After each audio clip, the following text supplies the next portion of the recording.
Hi and welcome to Lesson 4 of Tiered Pricing Table for WooCommerce, Managing Product-Specific Tiered Pricing.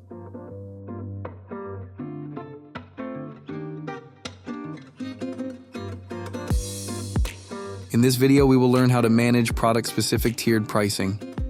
I will show you how to apply tiered pricing to individual products or categories, manage pricing for variable products, and share best practices for organizing pricing rules. Let's get started. To apply tiered pricing to specific products, go to Products and click on All Products. Now, select the product you want to edit. Scroll down and click on Tiered Pricing. Now select the tiered pricing type. You can choose a fixed price or a percentage discount. We will select Fixed Price. Now enter the tiered price. Select the quantity and price per piece. You can also add multiple tiers and select different quantities. Add the price according to the pieces. Once the rules are added, scroll up and click on Update. Now let's apply tiered pricing to an entire category. Go to WooCommerce and click on Pricing Rules.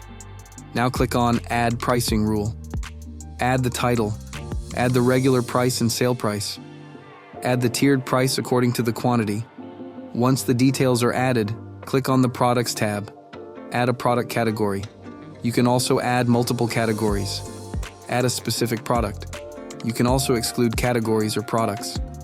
Once the details are added, click on Publish. Here are some tips for managing your pricing rules effectively. Keep rules simple to avoid confusion for customers. Group similar products into categories and use category rules for consistency. Test your rules thoroughly by adding products to the cart and verifying the prices. That's how you apply tiered pricing to specific products, categories, and variations. With these tips, you can keep your pricing organized and effective. Well, that ends our lesson. For more plugin tutorials, subscribe to Sleekr Digital.